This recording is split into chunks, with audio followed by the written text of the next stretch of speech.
I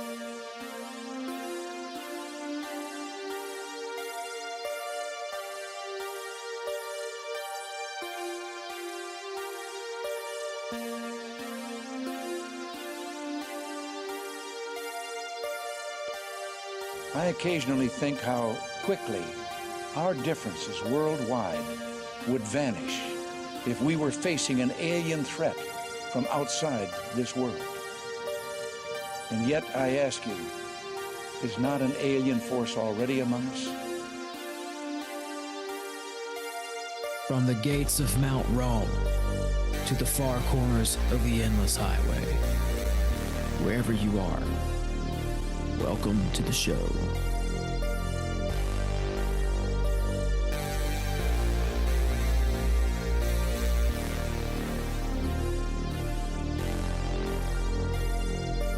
So you believe in some kind of Armageddon? Yeah, most definitely. We in the last times and days right now. The Illuminati's in effect.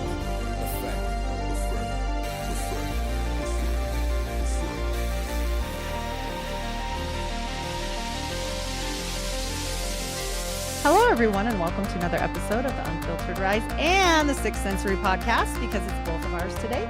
And we are doing another collaboration, which I just love, because me and Tim, we get on things and we think the same and it's fun, or even if it's different, it's always fun. So, Tim, how you doing today?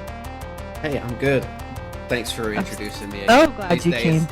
I'm going to jump ahead of you, and I'm just going to introduce you. You we'll can, figure yeah. it out. No. Yeah. Well, here with me today, and I wasn't prepared to give this introduction, but my friend Heidi Love from the Unfiltered Rise podcast. Heidi, how are you doing today? I am great, because I am here with you, and we always have a fun time talking, and all my kids are not here. How weird is that? Does it feel like a hollow house or something? Well, it's a quiet house, and I don't have to worry about like everybody screaming and yelling, and I'm trying to record. That's why I have my little light, so they know, because apparently the visual isn't enough. They just look in the room and they see the light. I love that. Yeah. I love that. All this stuff, I'm like, you didn't see the camera here? Like, oh no, apparently. Well, so yeah, that's my sign. we were just talking about this World's Fair thing Yes. that's about to be like reintroduced, and I didn't know about this. This is crazy, but apparently Yes. Trump is going to bring back the World's Fairs, and those were really wild because, I mean, people are still looking back at the old picture of those and scratching their heads, being like, why did they build all these magnificent buildings just to tear them down? And then, like, if in the case of Nashville, we still have some of those buildings up from that World's Fair, Right. but there was a pyramid too, but they took the pyramid down and it's like shrouded in mystery. But what really caught my eye is when you mentioned how long they're going to be. So he's bringing back the original time span. He has been talking about this. So me and Matt from Great Deception Podcast did a podcast on this. I think it was when I first started, and I texted him. I said, you got to do one with me, because he's the guy. He's like, the World's Fairs guy. And I was like, this is awesome. And we both have been talking about it. It starts April 13th to October 13th, 2025. But he's been talking about this for almost 2 years. And with the red heifers, with everything that's happening, with him sending his, replica, is it a replica? His replica of the Ark of the Covenant to Israel, with all the Israel talk, I'm on the sidelines. I never will condemn anybody, because I watch for the fruits of their labors, but I'm anxious a little bit, Yeah, I know. It seems like there's this sped up. It seems like time's speeding up, and we're going towards these. Again, like I think I mentioned this to you before. I just think about that parable that Jesus talked about, where he mentioned the fig tree generation, and he's talking about, of course, how like no man's going to know the time or the hour, but you can see that summer's coming before you're in that season. And he's talking about how, you look at the branches of the fig tree and you see the buds, and you know that it's almost on you. The time is, you're almost there, but you're just not in it yet. And I'm not like a standout in the street, the end is coming, repent kind of a guy. It's just in the back of my mind, I can't stop thinking that maybe something is happening. Well, you are about the fifth person I've talked to in a week that has said time is going by so fast. And I'm like, yes. And I have felt it. I think a lot of us are feeling this pressured or anxiety, right? With something, even not just thinking about whatever, it doesn't matter. It's just this pressure of time. Time is going by very fast. And it almost seems like, you get one thing done and man, even my husband's like, man, that was a month ago. That happened a month ago. Like all these things that you just talk about. And it's like time is going so quickly. And I'm like you, I'm not one to put a date on anything or whatever, but what we are called to do is watch, right? Right. And if we have to have we have to have eyes to see and ears to hear, because if we don't, we are really going to be gobsmacked, not godsmacked, gob, but, Well, also, after the World's Fairs, what happens every single time they go and have these great World's Fairs, everybody gets a pandemic and then everybody dies. it's a reset. Yeah. And then they burn it all to the ground. Prelude to a reset. And I think too, like with a lot of the topics that you and I have been discussing lately, when we were able to get together and do this, I think that was the stage being set for all of this. I think that we're in a new era. We are. Humanity is. I think it started right at the end of World War II. I think that World War II like rattled the foundations of like the haunted house and stuff, and like the doorway. Well, the blood, right? The blood. They baptized this country with blood into the ground, and they say that was one of the bloodiest battles. And I'm also watching the players that have stepped back for a very long time, where you will, like with this stuff we're going to talk about today, the connections that I could find for Mormons are hard to find in this era. Not today. Today they're like, so, and what? They're kicking people. I just did an episode where they kicked TBMs, that means True Blue Mormon, out of the church and sent them a letter that they cannot go to another church worldwide. They don't even do that for murderers. They don't even do that. And you know what they've said? This is not the only and not the first. This is happening. And I just think the cards are on the table and they don't care anymore. They used to talk all the time about be prepared, have food storage, all end of the world type stuff. They don't do that now that much. Like everybody, do they know? Yeah. But are they preaching it like they used to? No. And it's gotten strange. They're not, they're shutting down churches, the LDS churches, because they've had so many people drop off, but they just don't care. I'm like, weird. And just the clandestine aspect to this as well. I mean, even going back to 1947, I think that's when Truman did the National Security Act, and you see him pumping all this money into the CIA. Of course, they created the CIA right then and there in 47, but all this money is being funneled into that clandestine organization. But the CIA has its tentacles around these other secret groups that we might get into today. And I mean, honestly, what this boils down to for me is that after World War II, in my opinion, people were given a lot of power. Some people were just given straight up keys to nations. And these are people who had no business being in positions to have that kind of a power. But there are a bunch of these shady groups funded by the CIA with Nazi involvement who I think we're just now catching up with. Like this is the real deep state, or at least a function of. Yeah. And for Trump to go on TV and literally say, with the president right there of the country, and be like, yeah, I'm just going to take the Gaza Strip. And his face, he didn't look like he was prepared for that. If you go back and look at his face, he was like, what? And them doing that, that is fighting words. He withdrew from NATO. Did you hear this? Yes. So, okay. In the last days, what's supposed to happen? We're supposed to unite with Russia, the bear. Right. Okay. And so they're already buddies, whatever. This has been in preparation for now, and he has nothing to lose. He's getting older. I don't think he gives a crap, and he doesn't have to have re-election. It just makes me very concerned when he said, Christians, get out and vote. You won't have to do it again. What's coming? What is coming?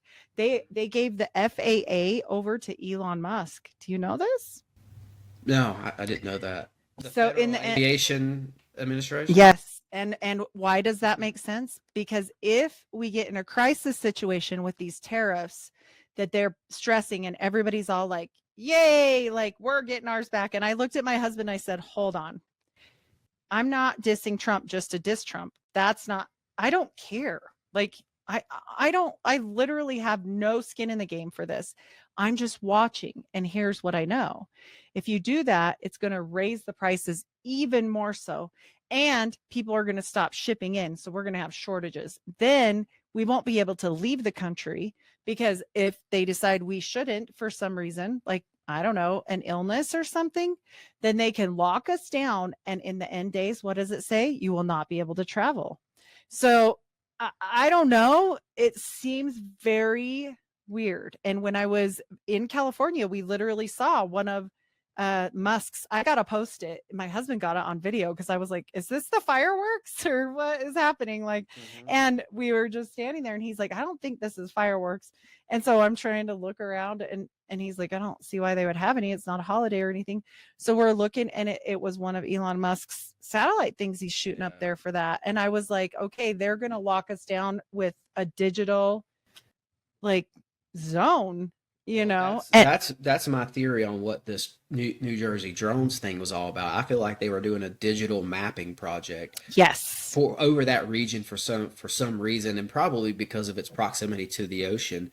But if you'll notice, like Elon was pretty quiet about that whole drone thing, but he has access to that kind of technology. So that made me wonder. But them giving him the FAA makes me think that that's going to fall under Space Force somehow. It will. Space is going to come up today.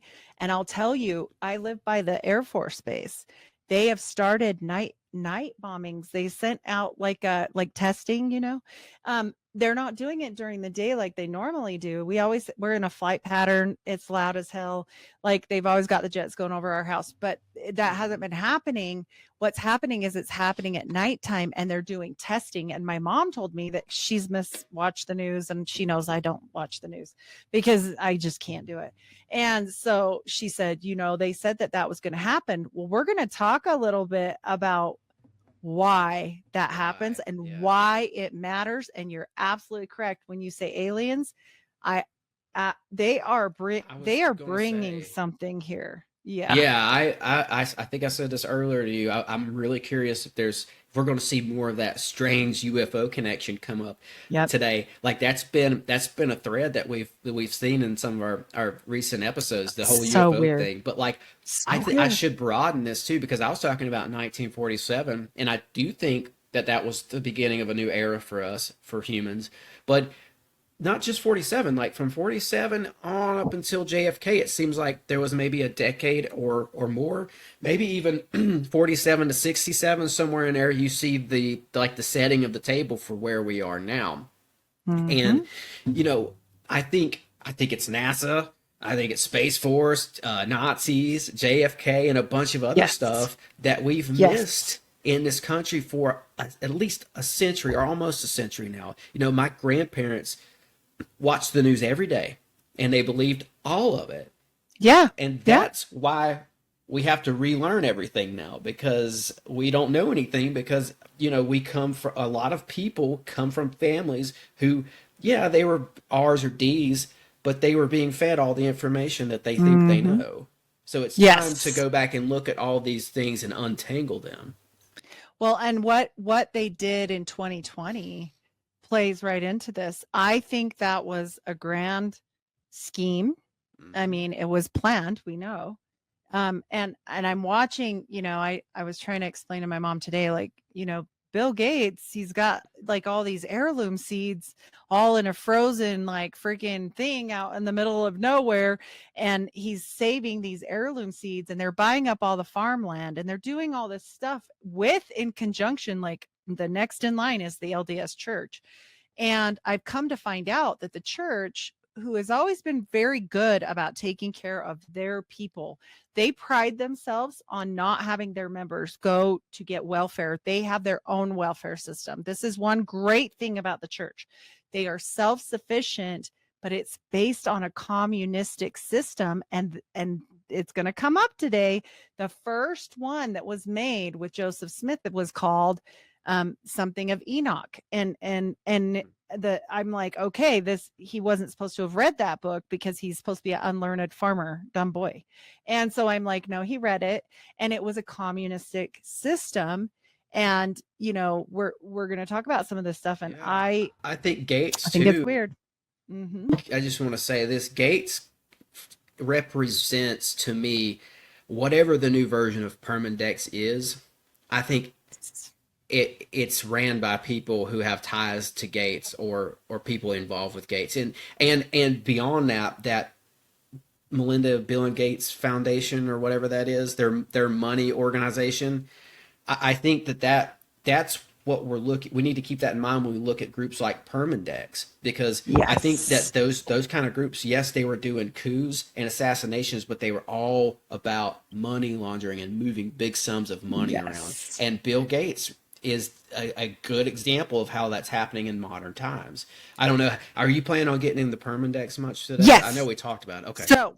So yes, Permandex, for people that don't know what it is basically, it stands for Permanent Industrial Complex, but it was like they were going to start this business, but actually what we know it stands for now, because things are coming out, is Permanent Index of People to Be Not Alive. And so this whole situation is very strange when you start looking at the board of Permandex, right? Did you get a check at the board? I did. I got it. I'll say this. If you don't. Yeah. Let's go into that.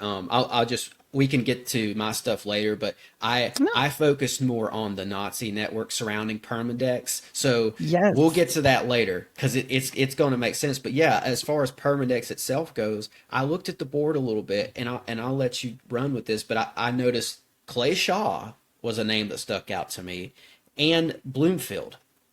Yes. Two very interesting characters. They are even not the worst one. The worst one for me was Roy Cohn. And Roy Cohn goes to now. And when we realize what Roy Cohn is, I will say this for the whole Trump situation.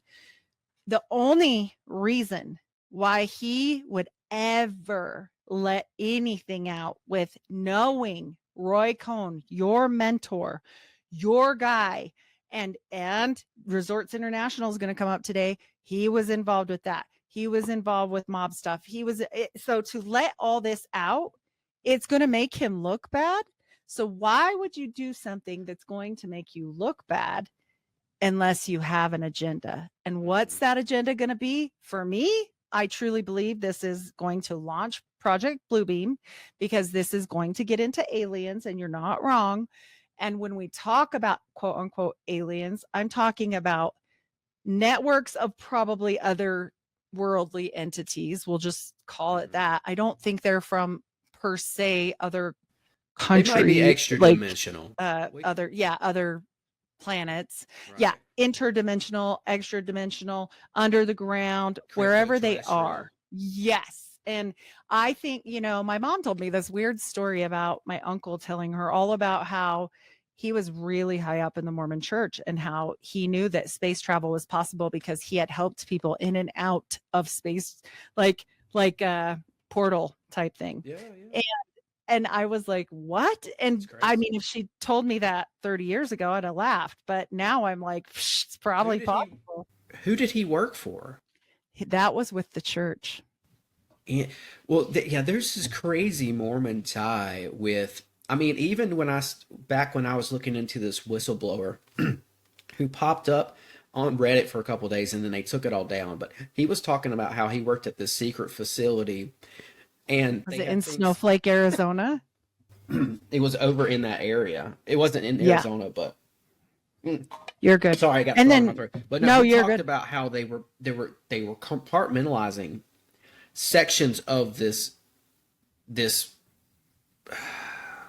like a warehouse basically, and they had different types of people working there, and they had a craft there apparently of some sort, but they also had a Mormon division. And he explained it like this. He's like, they liked using the Mormons because they had a spiritual connection somehow to this stuff, and they could draw them in or bring crafts down or something like. It's a lot like Greer CE5, but the Mormons I had a will tell natural you, inclination to do it. they probably didn't have a natural inclination. They've probably been through the temple and assigned certain demons. When you're in the temple, you're doing work for the dead. Okay, a and developed necromancy, inclination. attachments, basically. Yes. And it's very concerning to me knowing, I've renounced on my end, but like my family is still in. And when we're looking at this stuff, the players that come out, right, like on the board, they all have something to do with not just like 3-letter agencies or aliens or Nazis or whatever. And it's all very strange. And then you get into it. And while I was doing the research, and I couldn't find the quote when I went back, but I will find it. It was in declassified CIA docs. And I was looking, and some guy had mentioned, I don't know why the Mormons know more about aliens than the government does. It doesn't make any sense. And then when you know about Skinwalker Ranch and about like all this stuff and Howard Hughes' obsession with Mormon, it's weird.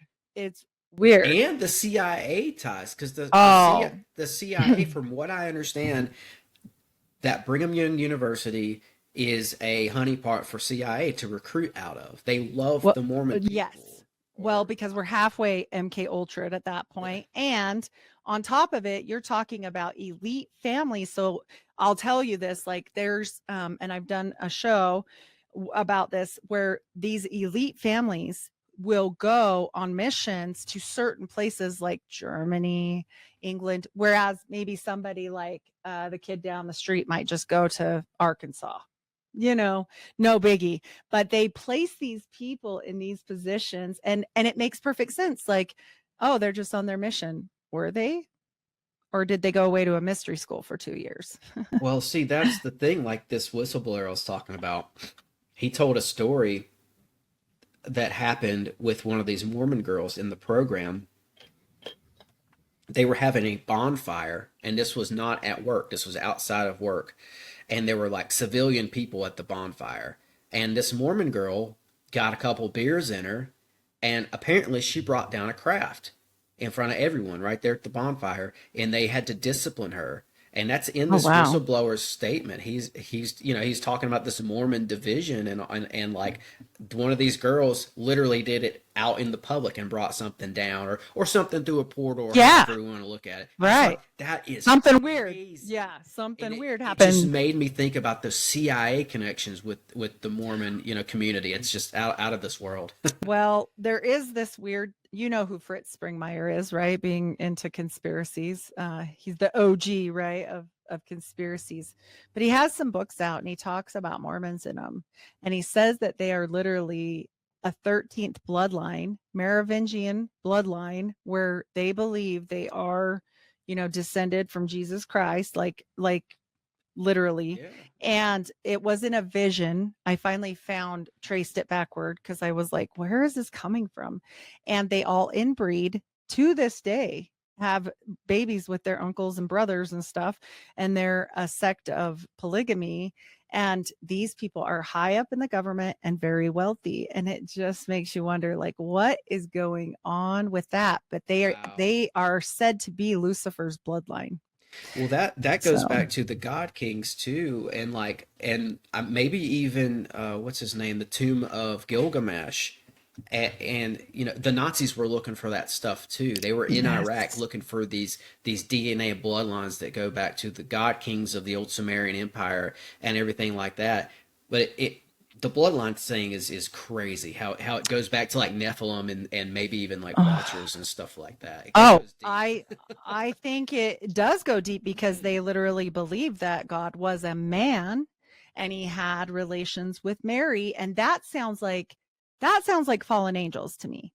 That doesn't sound like real God, Holy Spirit is how it's supposed to be, and Jesus. Like, it sounds like another Jesus. And literally people will say that often, like, well, you love another Jesus. And why do the Mormons constantly say, we have the true form of Freemasonry?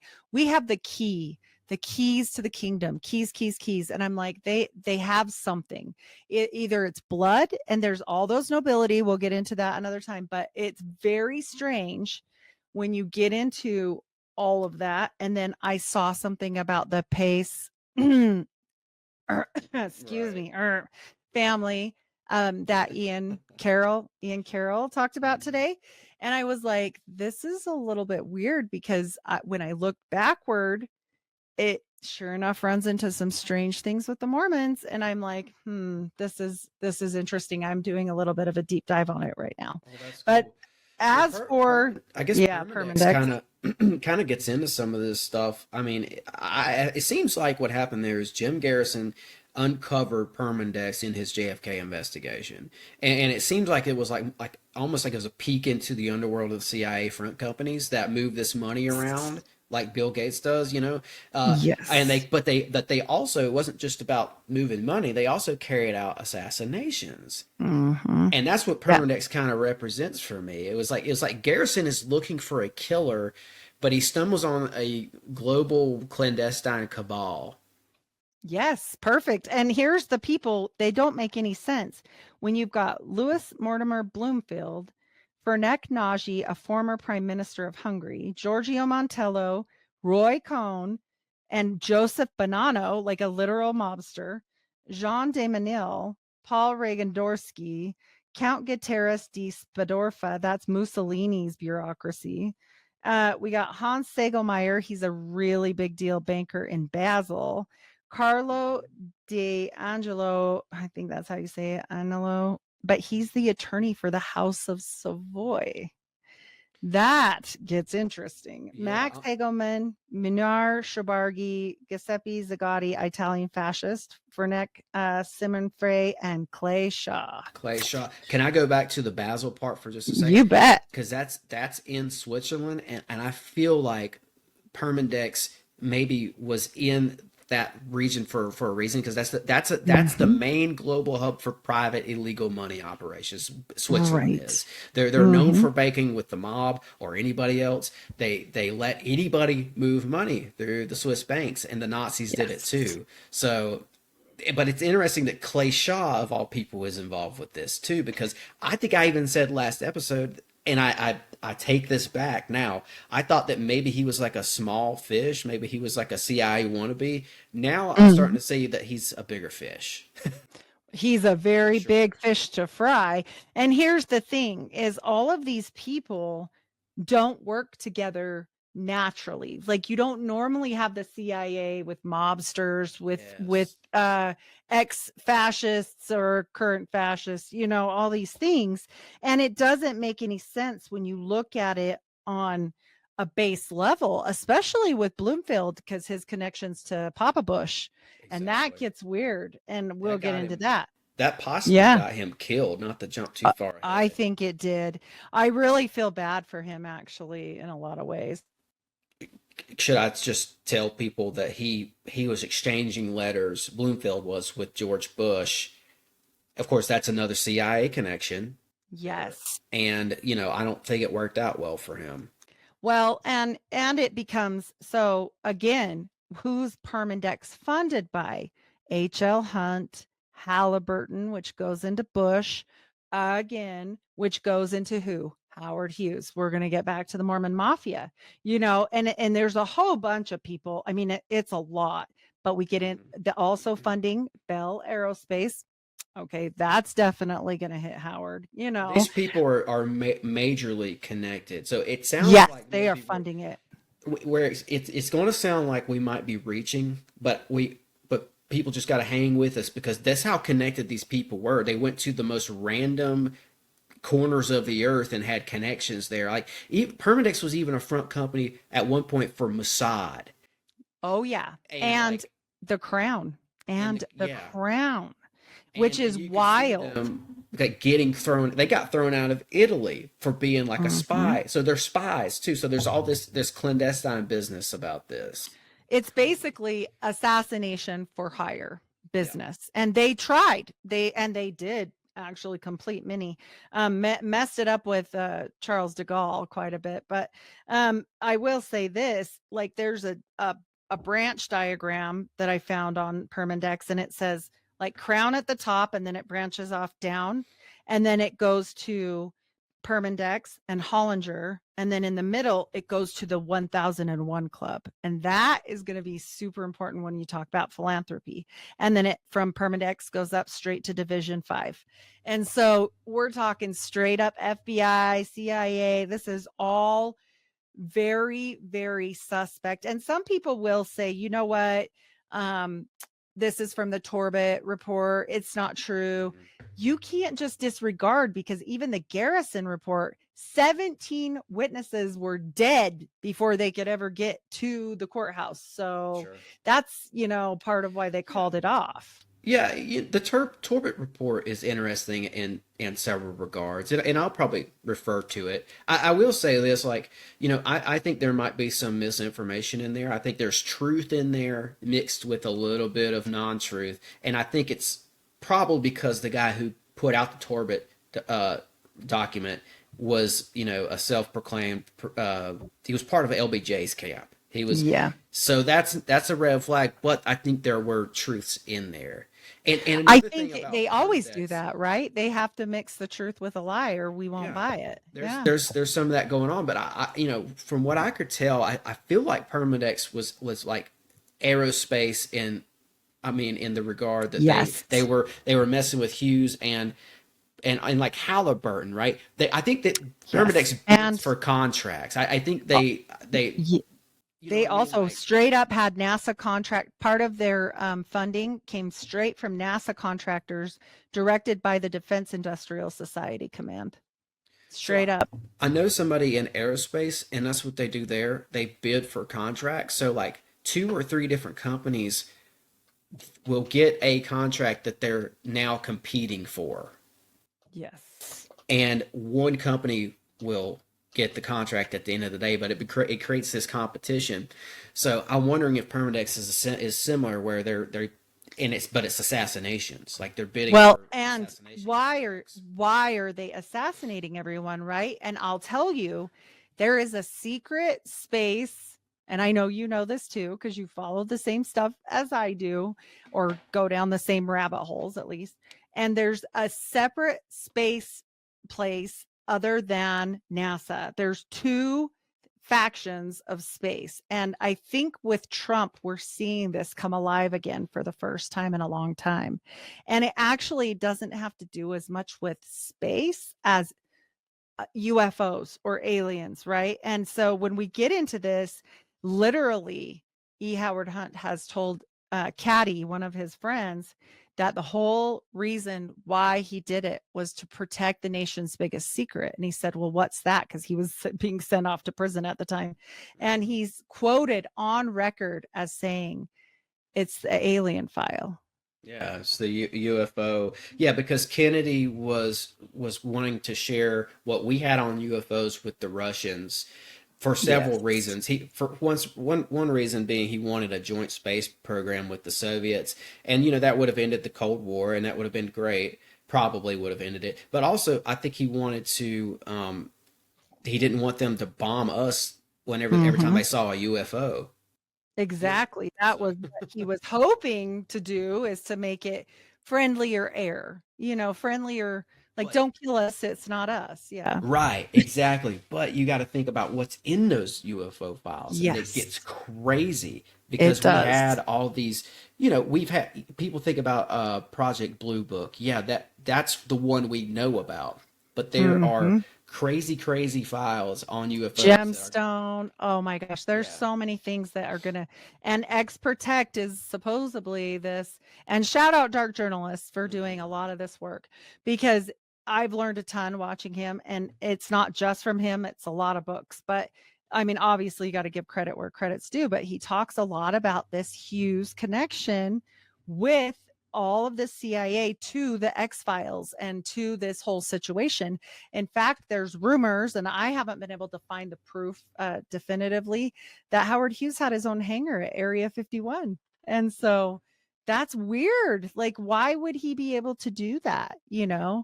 And it goes straight back to this Mormon mafia. Now, a lot of the players in the Mormon mafia are just called that. Mayhew being one that wasn't Mormon. He's the most critical in this one, in this particular situation, because he worked with Guy Bannister for 10 years in the FBI when he was in the Chicago office. So these people are all very tightly knit. I mean, they're not going to just sell each other down the road. Plus, they work together with the Bay of Pigs. And so they've got this working relationship, including with Howard Hunt.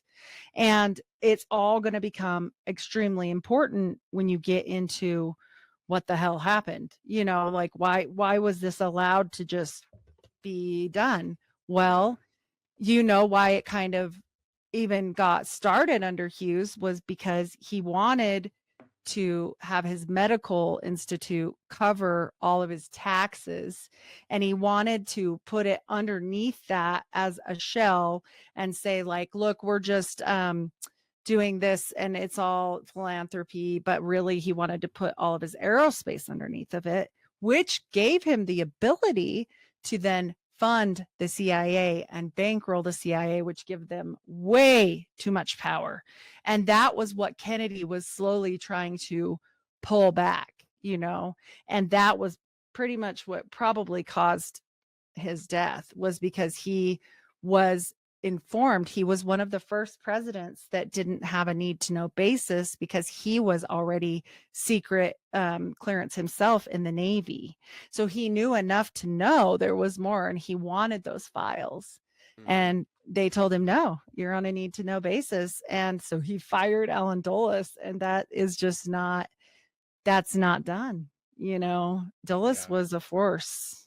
Yep. So yeah. We talked about Hughes too on one of the previous episodes, and I just thought it was interesting that he did have this kind of knowledge of like flight and stuff, because he was talking in that press release, whatever that was that I brought up. It's like he was talking to people about something that was long since forgotten, but it goes back to the late 1800s in the mystery airship wave, where you saw these big airships flying around the country for about a decade there, and a lot of people attribute that to UFOs. But when you look into it, in the Cosmos Club and some of the other airship clubs out there, it looks like there was a group of billionaires who had advanced technology, and they were able to build these things and fly around with them, and they had a club. But Howard Hughes knew about that.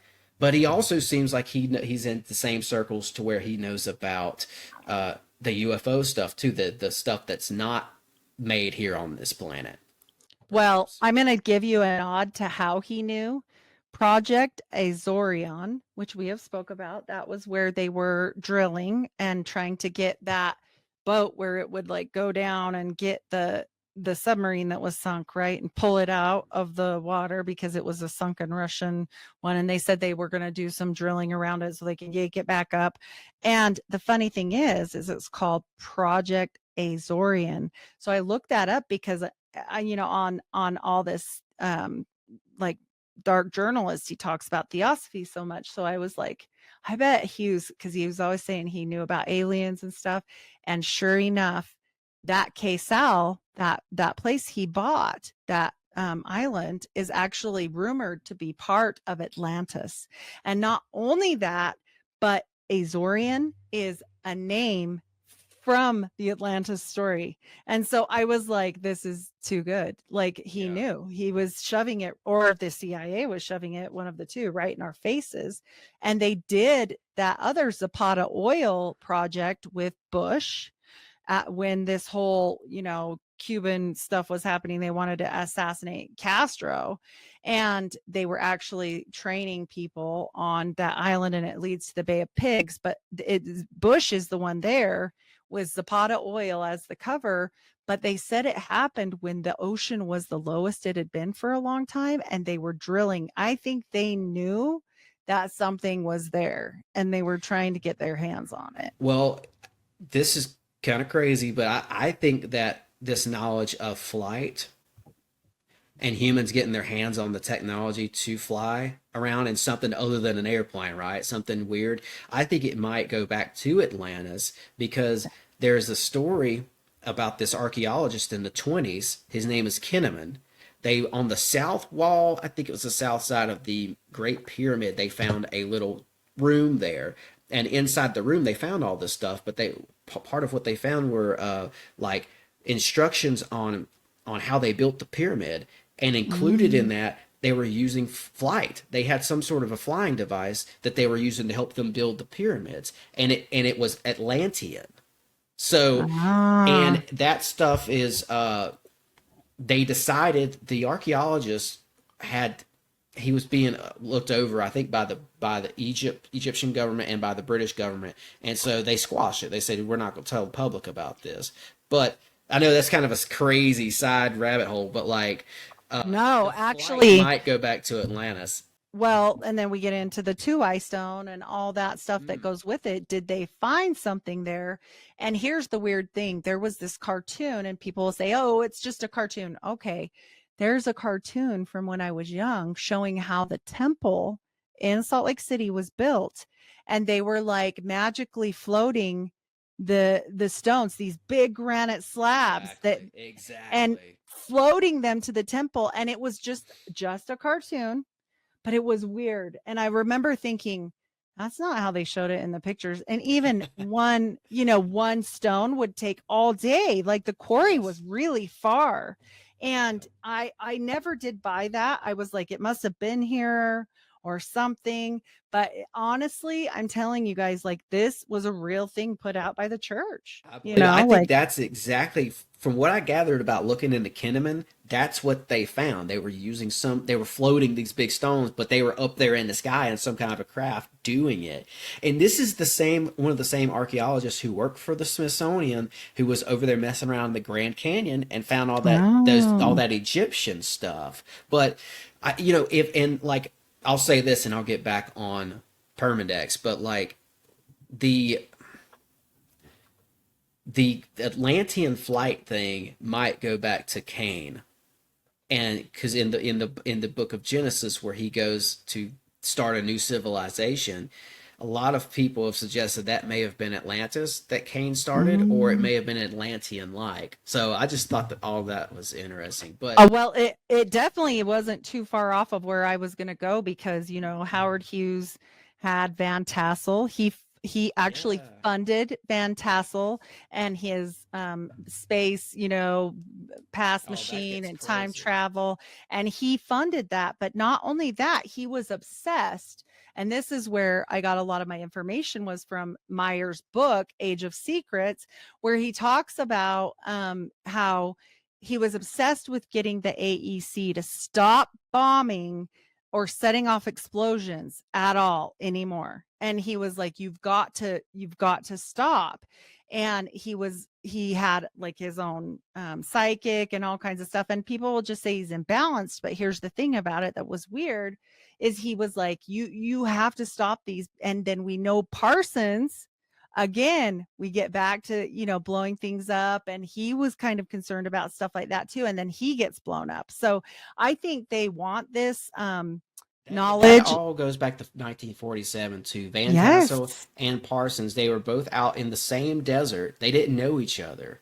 Van Tassel built that Integratron out there, where you've got all these rumors later circulating about time travel and he was talking about getting in touch with, Van Tassel said he got in touch with an extra dimensional and extraterrestrial entity. It was from Venus.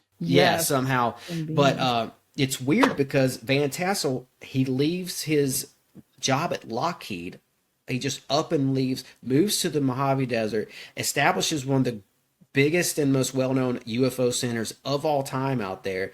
And it's the same time period and same desert where Jack Parsons is doing the Babylon, working with L. Ron Hubbard. Yes. And I think possibly the crashes Hughes had, because he had some pretty significant crashes, maybe they weren't crashes, right? Maybe that was something after him that he didn't want to talk about. Because why would he be so obsessed with making sure there was no talking to these things? Do you think that maybe that something was brought down out of the sky on purpose? I think that he saw stuff and knew stuff, and they might have been trying to take him out. And Okay. so, and then he fell to get all these horrible, injuries, and then it kind of ruined his life, I mean, I'm so glad you brought up the Van Tassel because I noticed that a couple weeks ago, and for some reason I didn't jump on it. I should have jumped on it, but I noticed that there was a link with Van Tassel and Hughes, and I thought that was so crazy. I'm glad you brought that up because Van Tassel, and I'm not going to stay on him forever, but I just want to say this. I think it is super relevant to today what he did. First of all, it comes out of 1947. It goes back to this humanity stepping into a new era thing. But what he did was he basically created this. So you had Roswell and you had Kenneth Arnold, and that was also 1947, and that kicks off what we would call the UFO age. That was like the rollout of all this stuff. That was the rollout of us being told we're not alone and all that. So you've got that, you've got Roswell, but underneath that, you've got Van Tassel, who starts this UFO religion, unrelated to Roswell. Weird. But they just happen to start at the same time. And then did you see the insignia for that religion? It's almost it's like a circle split into four, like a quartered cross, like a Hopi it's like a circle and then four pieces of pie. Yeah, and so Hopis used that. Yeah. And I thought that was very strange, knowing that what we know with everything that's going to be applicable there. And this was going to come up anyway, because we have to explain why this aircraft mechanic, he was the top flight inspector. This is Van Tassel. And all of this stuff would just, like you said, basically go off mainstream and go completely over here. Like there had to be not just a bad dream or some weird phenomena that you blow off. It changed his whole course. It changed everything. And I think he got killed over it. I mean, Hughes? No, Van Tassel, he didn't not live to finish it. Yeah. I mean, there are some crazies in that whole UFO field. For me, Van Tassel was one of the ones who's strangely legit. I've watched old interviews of him. He's not the kind of person who becomes a UFO person, if that makes any sense. He's an that's what guy. That's what I'm saying. It changed his whole everything. Yeah. He wasn't a woo-woo guy. I don't even think he was religious. No, he wasn't. So it's just strange. Like something happened. You could tell something happened to him. And when you watch his old interviews, he's very just chill and just to the point and just no nonsense. He's like, this is what happened. Yeah. Yep. And then it goes back into Hughes. Like, why? Okay. So with Permandex, Hughes is very involved with everything that's happening, and he is very concerned at this point, so concerned in fact that this is going to lead to Watergate, about any of his information getting out, right? And so Mayhew becomes involved in this, all these players that are kind of saturated, Caddy, Bannister, and funny enough, with E. Howard Hunt, this is my Mormon connection, he left the CIA to go work for the Mullen Company. Well, the Mullen Company was just a shell front for the Mormon Tabernacle Choir Church and stuff. And it was run by Bob Bennett. And Bob Bennett was a senator, and he's from Utah. He's a Mormon guy. So the only people he had for his, it's like an advertising company, it was this E. Howard Hunt for an employee. He's doing it for Howard Hughes, and he's doing it for the Mormon Tabernacle Choir, and that's it pretty much. He's like connected into these big things, and clear until like far later, we don't find this out, because he denies even through Watergate that he's CIA. He was CIA. And so he really held his secret. But here's the funny thing. After 1963, the Mormon Church was in extreme trouble before that. In 1962 and before, they were literally losing their ass, and they were like in deep, desperate financial trouble. Well, all of a sudden, after 1963, they hire this guy that's a socialist from Canada, who takes over their books and miraculously fixes everything. Of course. And then they make billions. And I'm like, sounds like a deal to me. Well, you brought up Guy Bannister and the CIA. And I think everything that you just laid out there, I think you do see traces of this in that Torbett document. Because, well, first of all, what's interesting to me is that Torbett document mentions von Braun.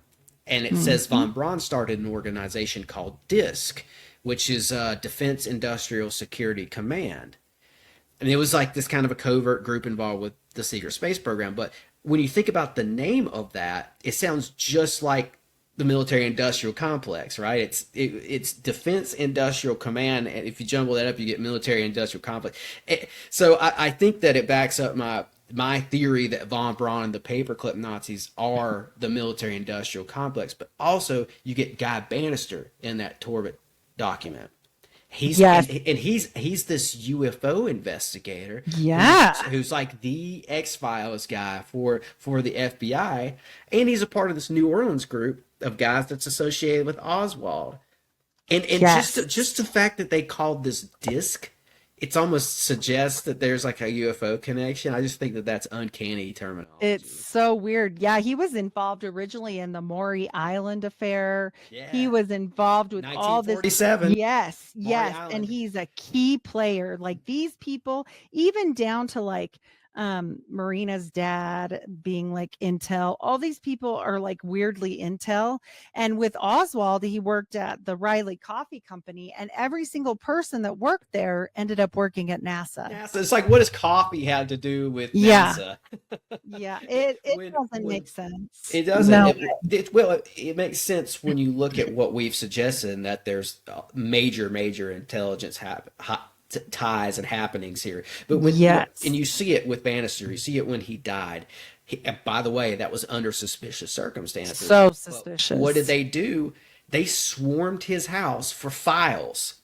They went and grabbed all his files. That stuff's never seen the light of day. And I'm betting that there was a ton of UFO stuff in there. Oh, and Van Tassel's files have never been released either. Yeah. So that's crazy. interesting. Heidi, when you look at still not declassified documents, the list that it gets so bizarre. Like there's stuff on Himmler that's not to be released until 2045. But back to the UFO thing, when you look at even Operation High Jump, it's still not all the way declassified. So it's like crazy. But I think Roy Cohn, he's in the Torbett documents as well. And he's a huge player. Seemed to be sniffing around Roswell and the UFO stuff as well, because there was this UFO stuff involved with the Monmouth hearings, because that Monmouth guy that Roy Cohn was involved with, Monmouth himself was in New Mexico in 1947. When you have Roswell happening, and of course everything else like Maury Island and Van Tassel, this is all in 1947. This is when we'll remind everybody how these key players come into like weird situations later, especially with Bloomfield, And Trump was close with Cohn. And his uncle was close with Vannevar Bush. He was the protege for Tesla. And then, he literally, I think that's why they tossed Mar-a-Lago. I think that's what they were looking for, is all that Tesla had. Wow, and that's cool. Yeah. And this guy Meyer, he's just there. And I think he was really kind of an innocent person that was more honest, thinking he was just there doing a job. And then he gets all this stuff happening to him. And they actually they kicked him out of the country. They tried to charge him for murder. They charged him for IRS fraud. Like they did everything. They ruined his life. They ruined his life because he wouldn't keep secrets. I just want to spell this out for everyone. Vannevar Bush, he's from MIT. He's like a brainiac scientist guy. Not related to Bush's guys. No, not really. But I believe that he's on a secret UFO panel, a government UFO panel with Guy Bannister and some other people. But of course, Vannevar Bush, his protege is John Trump. So there's Yes. there's this, there's this UFO stuff there surrounding Trump as well. And like Well, with this Roy Cohn thing, right? and he messes with it. And here's the thing. Okay, so on the Roy Cohn situation, Yeah. which is going to help fund Permandex because I'll tell you why, because of how it ties in. Not only it ties into Halliburton, which is Bush, ties into Hughes through Bell Helicopter, ties into all these people that we're already talking about. It ties in with just so many companies that you can't even believe, including the church, because all of this goes even further back. And this is the only part that gave me a little worry about Meyer's story is his father was born in Germany. In the 1930s, he became an agent of the German Foreign Office. And so I was like, Heidi, oh, who is Meyer again? I'm sorry. so he's the one that wrote the book and told the secrets in Age of Secrets. And he's the one kind of spilling the beans about what really happened, I guess, with Howard Hughes and who got him. The one guy that supposedly pulled him out of Las Vegas and on Thanksgiving night, like basically kidnapped him, is James O. Golden. Well, James O. Golden is so top secret that finding stuff on him was wild, and he was involved with the Mormon Church. James O. Golden goes forward to become the vice president of Intertel and the founding agent. He also said, let's see, he became part of the Resorts International, and that becomes super important because that's also helping fund Permandex, but it's also where Hughes was living within that whole hotel complex in the Bahamas. And so Resorts International 1960s to 80s is like completely for crime. Basically, it was Mary Paint Company. Do you know about the paint company thing? No. And so it's like a mob, it's all mob syndicate. And the only reason why I bring it up right now is it's Mary Carter Paint Company, which kind of never really existed. It was just owned by a family, and then it was like a whole mob front. But here's the thing that's funny.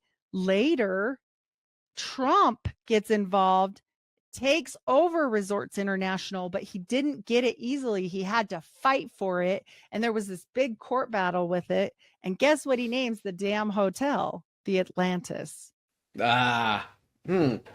And the Mormon Church currently has one in Hawaii called Kona Blue. That should sound very familiar.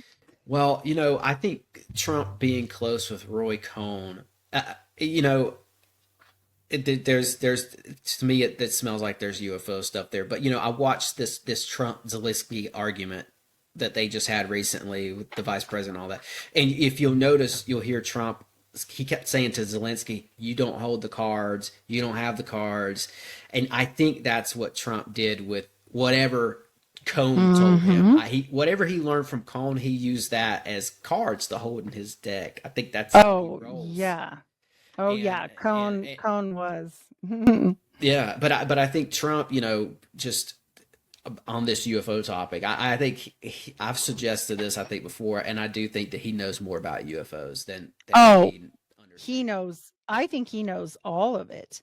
And then when you start talking, like I said, about all of these people that are contributing to Permandex. Now, Permandex itself sounds cool, because it's got this cool name and it's this assassination group. But also, you have to understand how far it branches out, like clear to Nazi connect, clear to other countries, clear. I don't think it ever stopped. Why would it? No. Why would it stop? Yeah, there's a major Nazi connection with this. There's and too, even Hughes with the Bell helicopter thing, that Dornberger worked there. Dornberger is 100% a Nazi, former Nazi. Yes. So it's wild. There's those ties with Dornberger to Oswald and all that stuff. But I've got this crazy thing with the Nazi connection to this, and I don't want to derail you. I might need like 5 minutes. No, feel free. But it's gonna tie in with Permandex. Yeah, Permandex is completely entrenched. We can't separate what happened with Permandex because I think it's more of a space X protect, you know. And look at you guys, what's going on right now. Elon changed Twitter's name to X.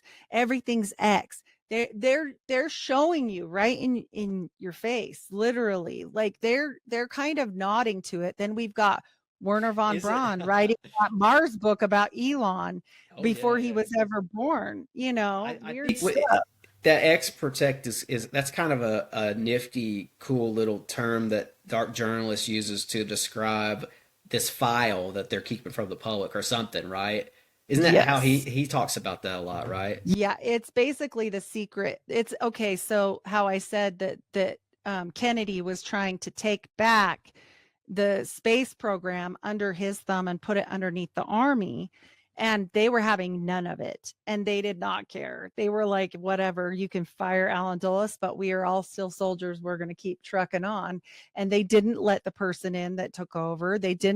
Nothing changed. Alan Dulles was running everything from his house, and so he wasn't going to give up anything, and certainly von Braun wasn't going to work with Russians. There's the picture of them together, and I'll paste it in later, but there's a picture of them by a rocket, JFK and Werner von Braun looking up at the sky, and he died 2 weeks later. That is not a like accident, you know. And Bloomfield, not only was the other one involved with Oswald, Bloomfield's involved with Oswald. And so is Ruth Paine, supposedly on the board of Permandex. And we know about Ruth Paine because she was in the Seance of the Nine. And she was literally where his wife stayed after all the crap hit the fan. So we're talking about all of it's like the biggest spider web I've ever seen. Absolutely. I didn't even know. Like, I didn't even mean to know, you know? Yeah, ultimately, I think Permandex is part of a web of, I like that terminology. It's this web of groups who carried out these assassinations, coups, leadership removal, and I think large money transfers too. I do think that there's a significant aspect of this that ties Switzerland in with the money.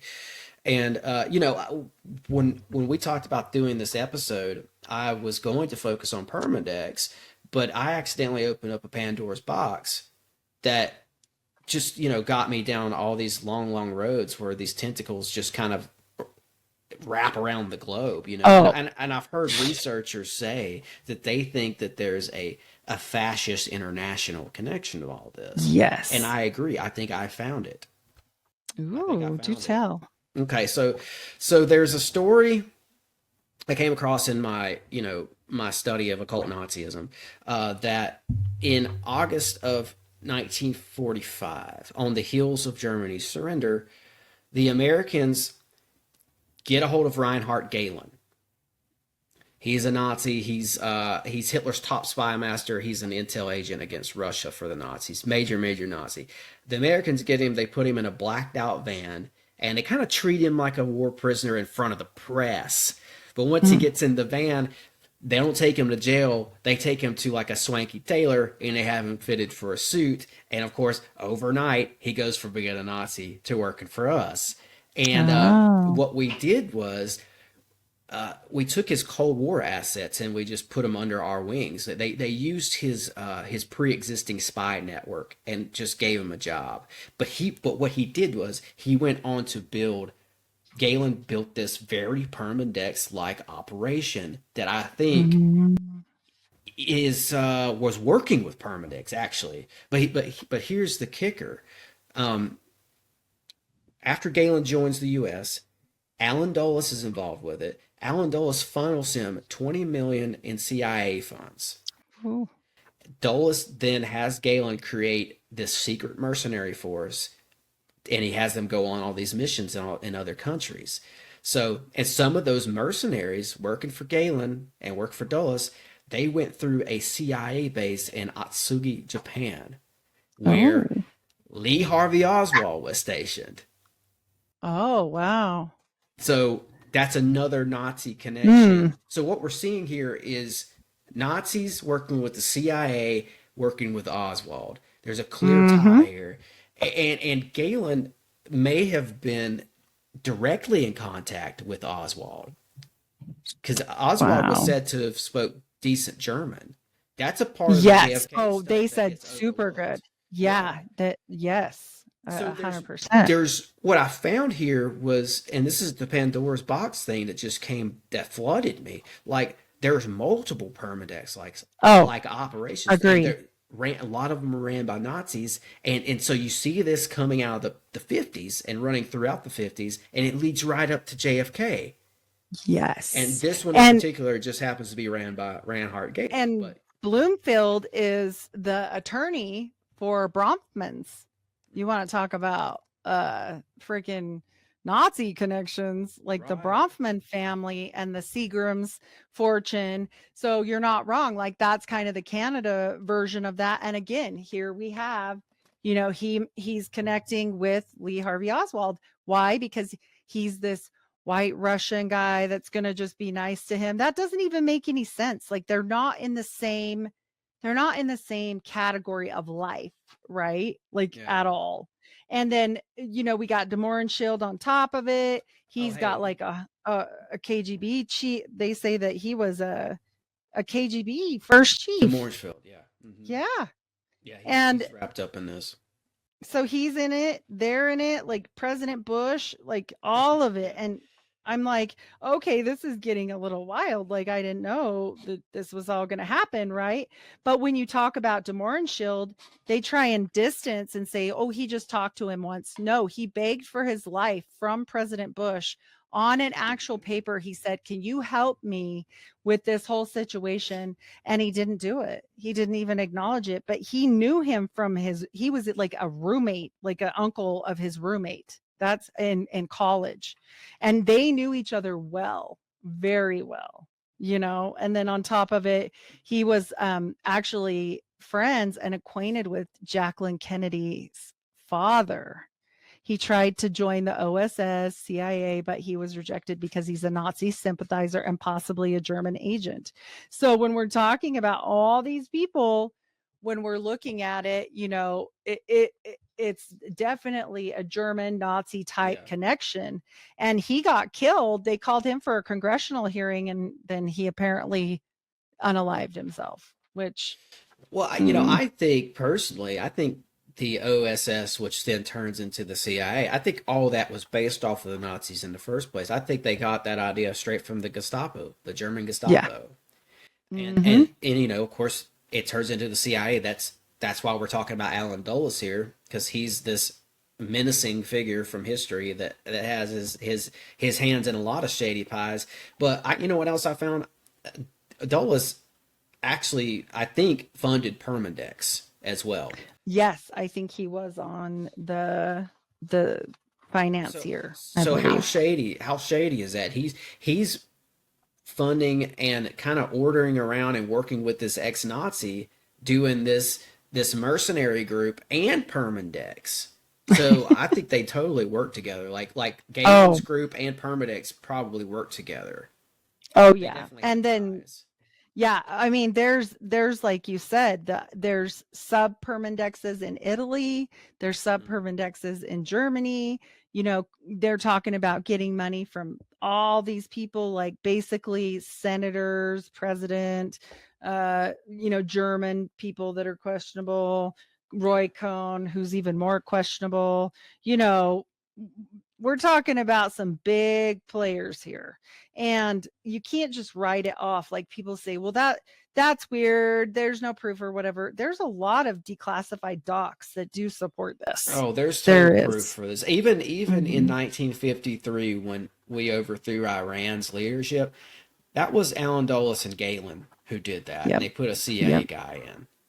Yep. That's why I said earlier, I think that some of these guys were given the keys to nations. Yes, absolutely they were. And when you look at the money behind it, I mean, it's obvious to me, at least. You know, it's just wild.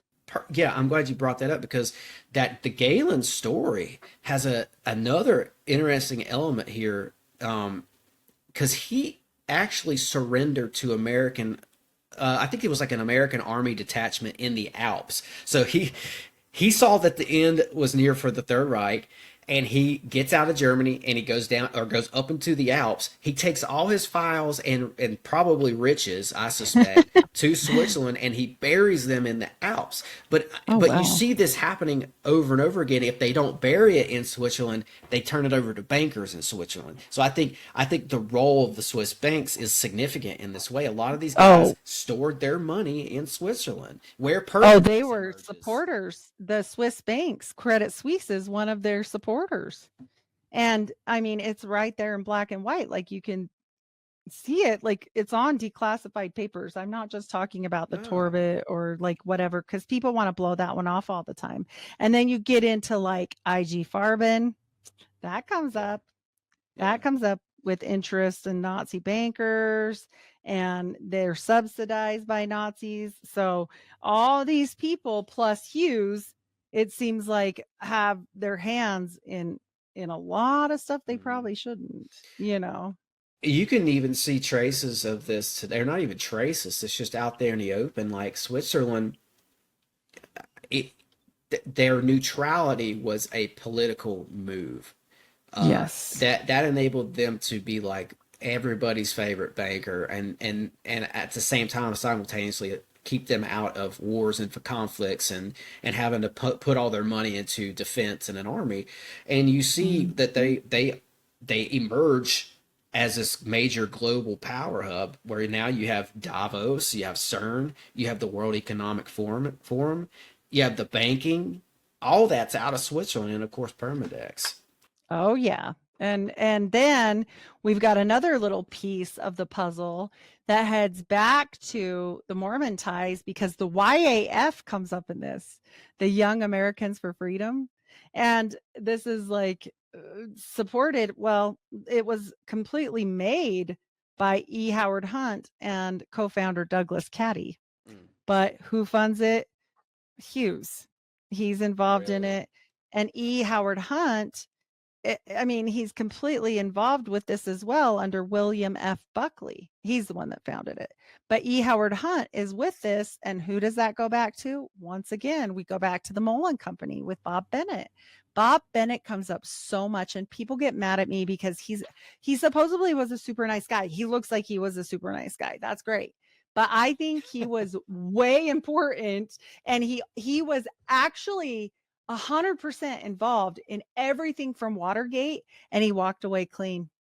And I'm like, and then the church gets redeemed. That's weird. That's, you know, that's a lot of, and then the other thing that I found that correlates all of it is Skull and Bones. And the Skull and Bones Society with the Mormons, the family of the Mormon people were the ones that founded Skull and Bones Original. And they came out and set up a branch at the University of Utah. This wasn't like some just random thing no, this was their family, and it was sanctioned. Though it's not sanctioned on paper, everybody knew it was. And so, you know, when you're talking about this kind of stuff, you're like, what's going on here? You know, the university secret societies like Skull and Bones, the Nazi group, the Galen's group, the Permandex groups, they have, seems like they all have this one thing in common, and that's CIA back channels. Oh, absolutely. And they seem to be totally plugged into this international cabal. And I think it's groups like this that kill leaders and play out events like 9/11 even. Yes. If we get in the modern times. Like even this recent Palestinian attack, the October 7th thing, which I kind of seems like it kicked off this war with Gaza. That wasn't necessarily Palestinians on parachutes. That was some sort of a shady group. Because it just came out that Netanyahu funded Hamas through Qatar. So I'm trying to. It's always that. It's always like the deepest. It goes back to these secret groups, and for me, Nazis, and for you, Mormons. Or well, sometimes because that's what I was going to say. The YAF. If you look at J. Reuben Clark, who's big in the church at that time frame, he's supporting the YAF. He's encouraging the YAF meetings. He's all about like writing these people. And then when you look at it, they're literal Nazis. They're like lining all this up. Well, that's a really good way to hide communication as with a pen pal through a 18-year-old or 16-year-old or something in the church, you know. All of this is very, very dirty, and it doesn't look clean at all. And then when you get into Jack Ruby, he's popping up too. He's popping up in all this stuff. And so, you know, you're looking into the family ties, you're looking into, you know, pictures with Ruby and Nixon, with Prescott Bush, like just very interesting things that, like, well, why would that happen? Like, why are mobsters with other people that are supposed to be on the up and up in the CIA? This, you know? Yes. Yeah. And what this reminds me of is this term I found. It's regarding Die Spinne, which is another secret group of Nazi mercenaries like Permandex. They were called and kind of regarded a political mafia by researchers. So, and that's an interesting group too. That's a group that was formed by a Nazi named Otto Skorzeny. This guy, they called him the Grand Theft Otto. That's what. He robbed the Reichsbank right in 1945, right when Galen is getting suited up to work for us. This former Nazi goes and robs his own Reichsbank. And so they call him Grand Theft Auto. And he uses that bank robbery to like become wealthier. So he becomes this like Nazi mob boss living in Spain. He somehow makes it to Spain. He had help. I think Dulles probably helped out and stuff like that. But he gets out of Nazi Germany, emerges as this wealthy mobster in Spain, and he's running his own global mercenary group. And he had contacts with Galen as well. So this guy, he helps thousands of former Nazis, helps them get out, helps them escape, and then he employs them as mercenaries in this Die Spinne group. And this gets so crazy because like they work with, it's almost like after the war they're willing to work with anyone, because they even did they even helped Mossad at one point. Oh wow. Basically they helped Israel assassinate an Egyptian rocket scientist who was going to build bombs for Egypt. So they had. I think you're right. I think there's no beholden, because on Permandex we've got Nazis with Jewish people. Yeah. I mean, that doesn't make any sense, but it did. Apparently, sometime during Paperclip, when we brought all these Nazis over, apparently our government had them lodging with Jewish guys. For some reason. That was part of the program, was like they were integrated with these Jewish people. It's like I've never been able to fully wrap my head around that, but apparently it's an aspect of history that really happened. That's wild. I did not know that part. And I wish you could track like where they went, because, you know, we get things that pop up here, and Werner von Braun's in this theological film with, you know, the Mormons. And I'm like, what is that? What is that? Nobody else is allowed in that film but Mormons, but he's in it somehow. And you get like Thiokol, and you get like the Mormons are very obsessed with space. Thiokol makes the O-rings. In fact, they were the reason why the Challenger didn't work out, because they were making these O-rings for space and the space shuttle. And so, you know, that people had to have come here for all of these big companies to be here with space, and on top of it, the CIA and the NSA, and there was the IRS until this week. That was weird. We'll see how that. We'll see how that plays out. Apparently, everybody listening, that the IRS were sent home in some towns across America. So yes, that's crazy. But like, they are one of the biggest employers in this little, in one of our, it's not a little town. It's like our next kind of big-ish city. And it really went downhill. Ogden was very big back in the day. And then it kind of went downhill after the 70s, 80s. And it was just kind of recovering, and it's just going to decimate it. It's going to decimate it because I mean, people lost their jobs. And everybody's like hooraying about all this stuff. And I'm like looking back in the background going, yeah, I don't know. You know, if people start going without social security checks, if people start going without disability checks, yeah, I'm not going to hooray that I don't care how much money they give to the rest of us. Like, that's not okay with me. These people have put into it their entire lives for Social Security. That's the last thing you should ever touch. And I get that they're doing it to like stop the fraud, but then what do those people do? Yeah, I mean, yeah, and they're living, check to check already. I don't know.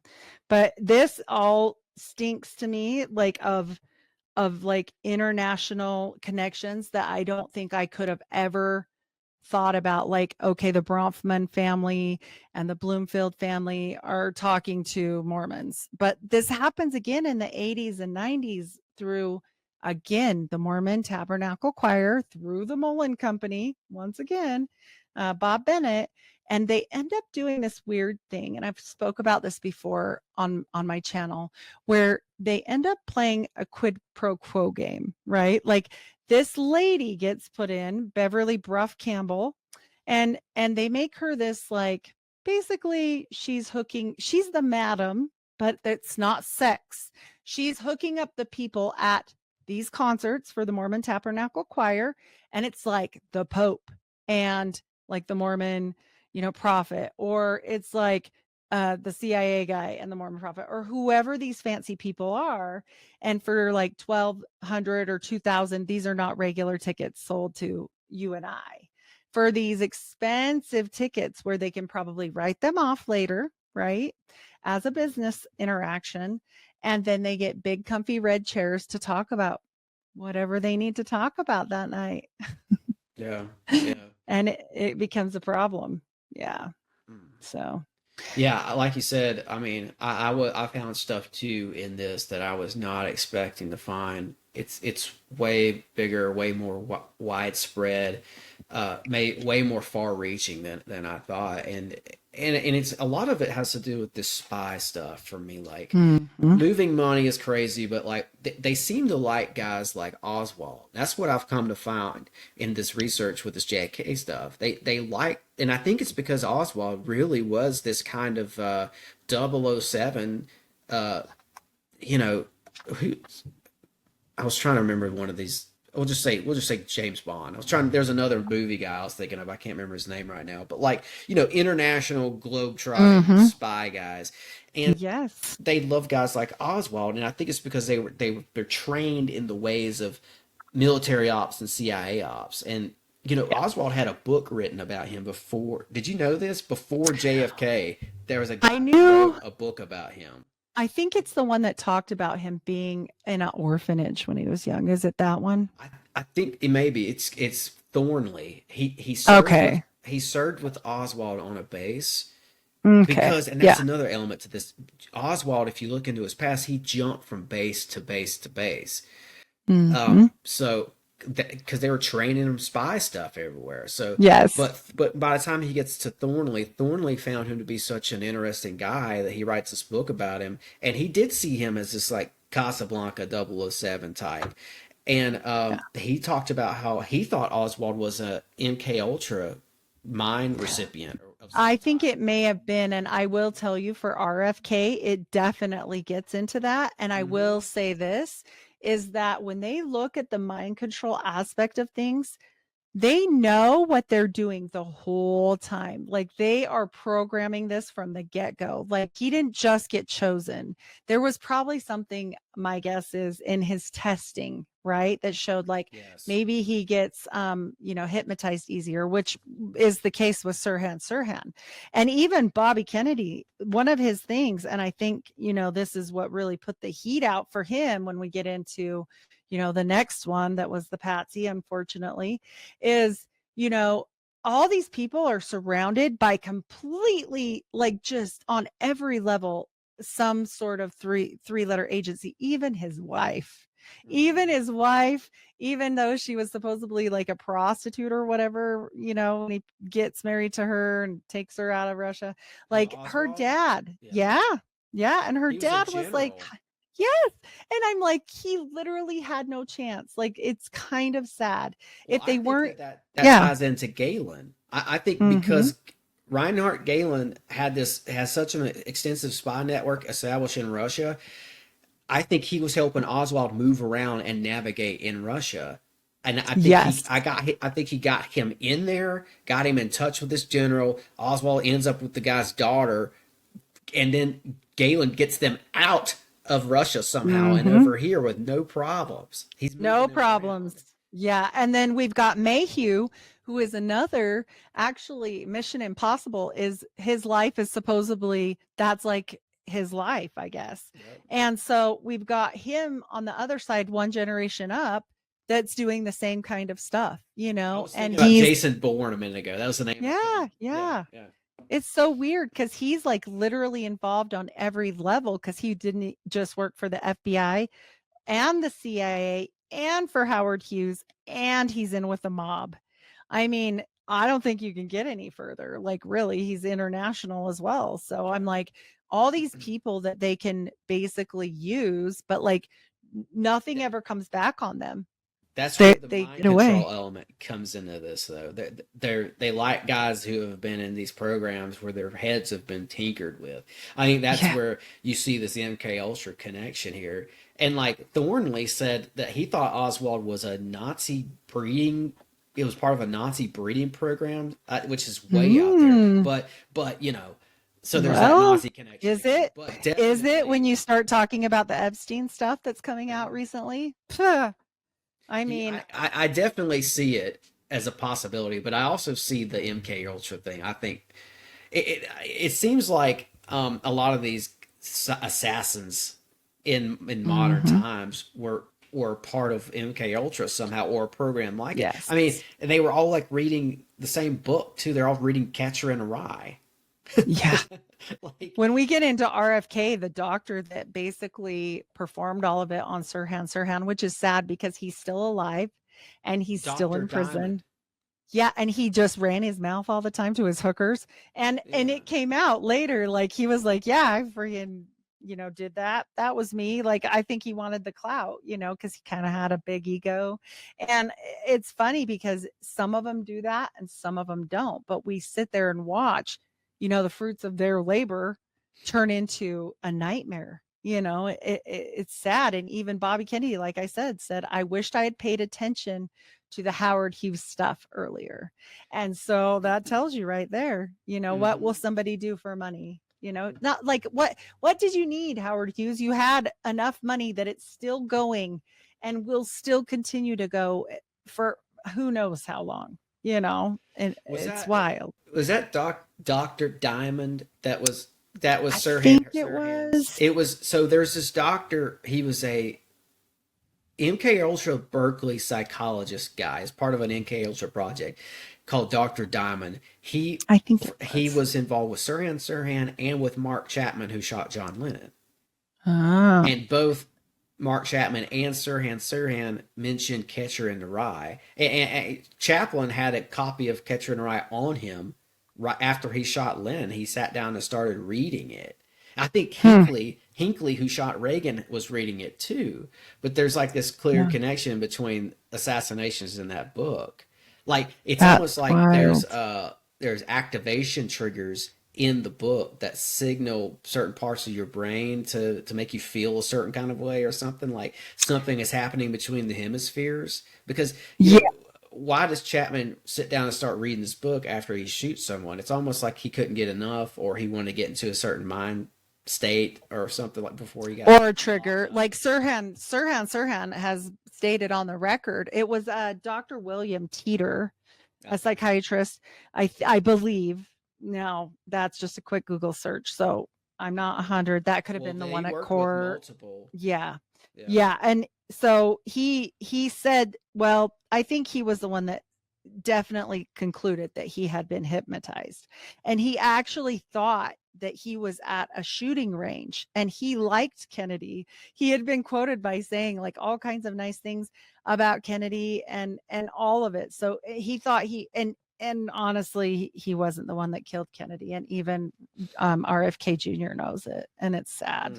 But, you know, we'll get into that one because it hooks back into, you know, all of this, which is so weird. And so does Martin Luther King.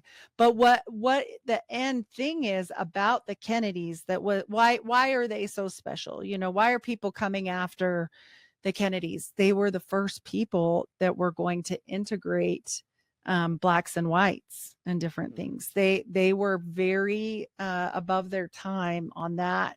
And we get back into that Nazi Brotherhood of the North type stuff and all this, white supremacy thing that goes back into theosophy, weird enough, and she kept coming up in all my stuff, anthroposophy and theosophy in both of them. And I was like, and I know you're going to do an episode with me on that. So I'll wait for that. But it was weird to me that this kept coming up. I was like, why is this coming up? And then aliens. It was like the weirdest deep dive I've ever done. Right? Like I'm like, what? Hey, there's theosophy connections. The Nazis were drawing heavily from the teachings of theosophy.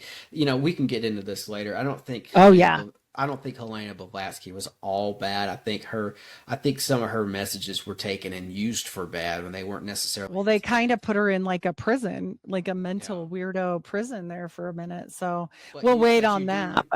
But you do start wading in the realms of the occult with this stuff. I mean, even this MK Ultra thing, like it's they had Sidney Gottlieb. The CIA had this guy Gottlieb, right? And he was drawing inspiration from the Nazis, but he was taking this esoteric approach, and he was looking into like this guy worked for the CIA, and he's looking into Enochian magic and occult sciences, and he's trying to find uses for all that stuff within the CIA. I mean, demonology, ritual magic, remote viewing. He was messing with all of that.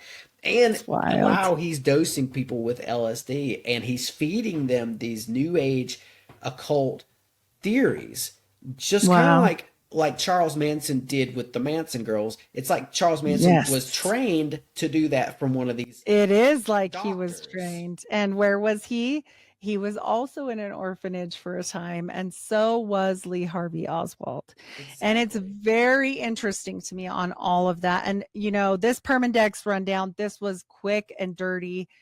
If I went into every single place, because the Bronfmans, you could do 3 episodes on just the Bronfmans part in it, or just, the Bush part on it. But if we did that, I think we would lose interest a little bit here, because I think if you want to go deeper into that, that's awesome. I had a great time doing that, but I don't know if that many facts just shooting at people is great.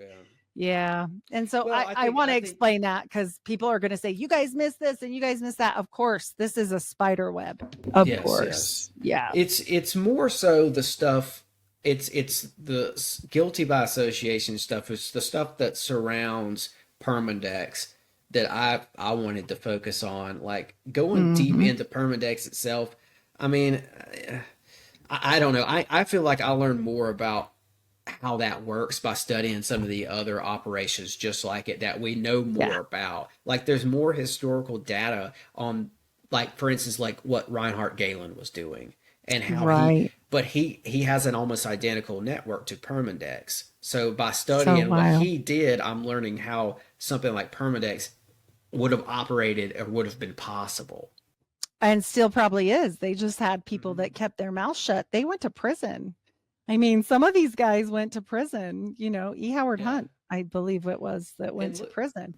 I mean, I think the reality of this is that we don't have a lot of data on Permandex. There's only so deep you can go into this. There's a lot of papers and a lot of things, but it's all saying the same thing, right? Yeah. It's all the same thing. Or it's not 100% reliable, like the Torbit document.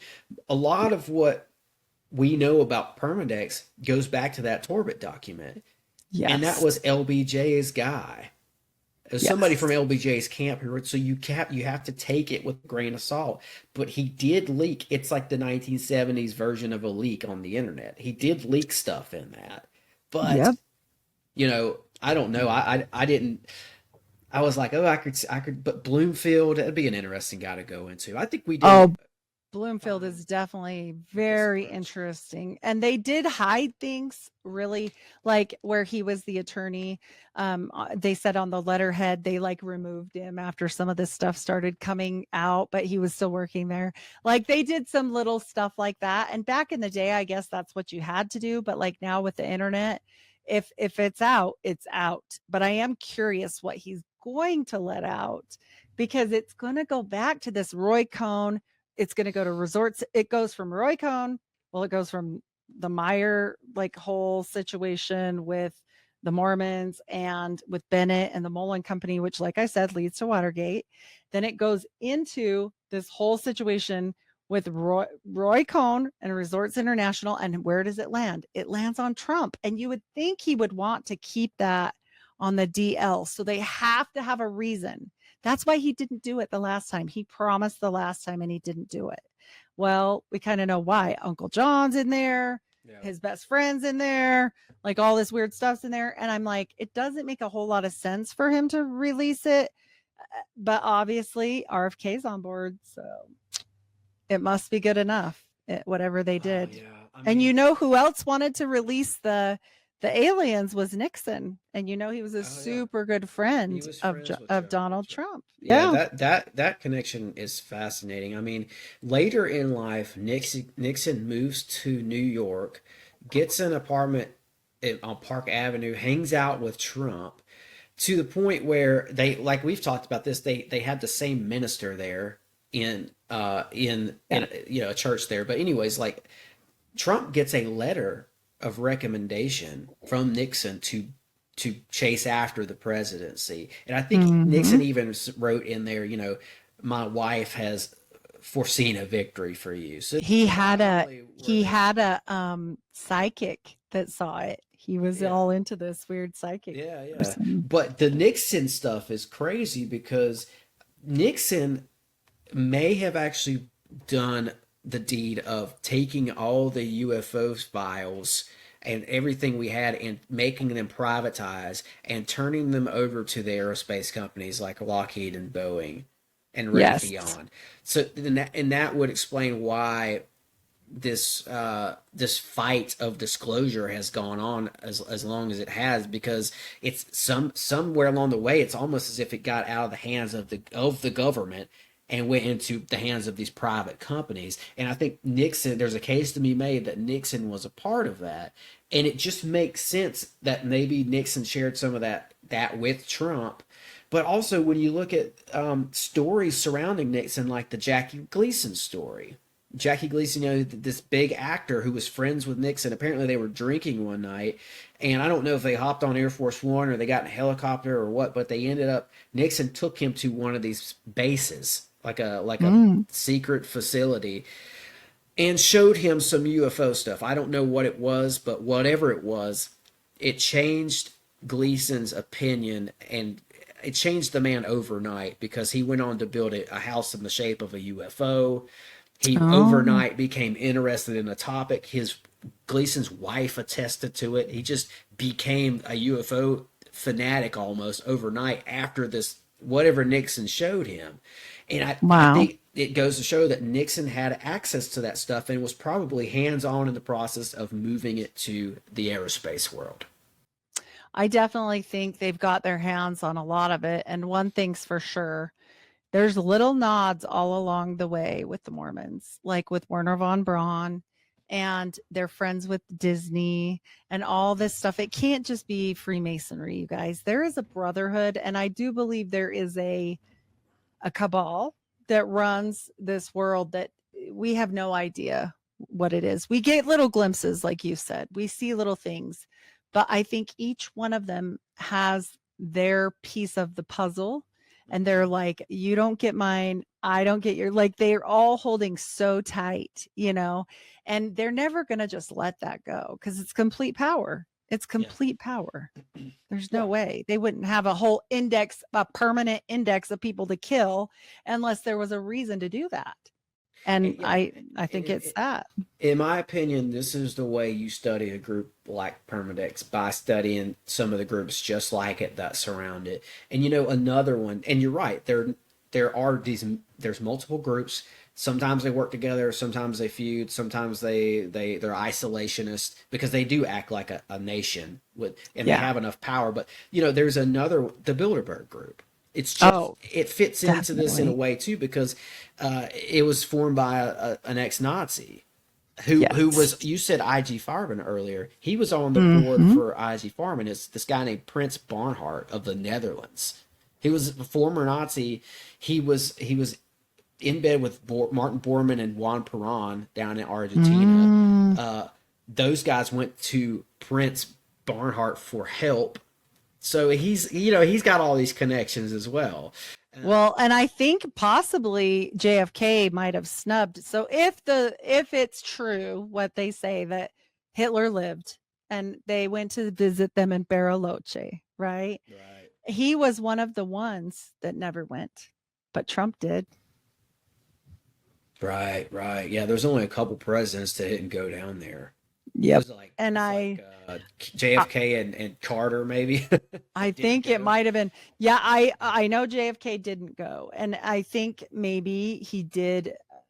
He was his own man, and I get that, but also his dad's ties were just wild. And so, yeah, I get that he was trying to break away from daddy and like what dad was up to, but it was in too deep by that point, and when he started doing that and snubbing people and doing stuff, and I'm not saying he deserved it, I'm just saying we're not overly surprised, right? Like Onassis, Jackie marrying Onassis is a huge red flag, like huge. Yeah, and that guy Onassis had a former Nazi banker as his banker. He had Hitler's banker working for him. Onassis and he's in the financing of Permandex. Like once again, we get back to these key players, and maybe she was just sick of being cheated on. I'm not saying that he didn't deserve it, but not to be killed, but like her to be mad at him, right?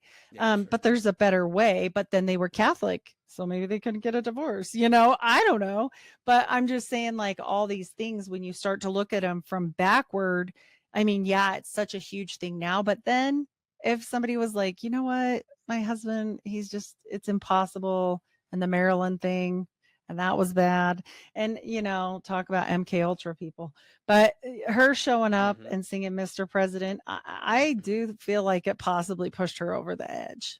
I think this goes back to that joke that it's a big club and you ain't in it joke. Yep. I think all the clubs that we talked about today, there's way more to be discovered on all the, even this Bilderberg group. Like, I think that they're connected to this whole thing too. But you've got Permandex, Bilderberg, Reinhard 1001 Club. 1001 Club. There's Naumann. He had a FDP or something. He was another former Nazi who had another one of these groups. It's a network, like you said. It's a web, and it's interesting. I think, and they're all philanthropists. You notice this? There's got to be some tax benefits to that. Or something. Yeah, that's so funny. And then we see all these people get in kind of trouble. Like I said, they go forth on the Watergate business, probably trying to keep more the same type down the same line of secrets. And then all of a sudden the Mormon church is out of the red when they've been like that for years and years and years. But hey, he just cut the building fund. That was what he said. And he's a Canadian socialist. And he's squeaky clean. Him and James O. Golden are the two hardest people I've been able to even study on. James O. Golden, it's like, yep, he was Interpol. Yep, he was Intertel. Yep, he was a spy. Yep, he was all these things. And he worked for Howard Hughes. And then he worked for, right after Howard Hughes gets there, the International Hotel one. And then it's just like, oh, that's it. Not even his obituary said much. His was locked up.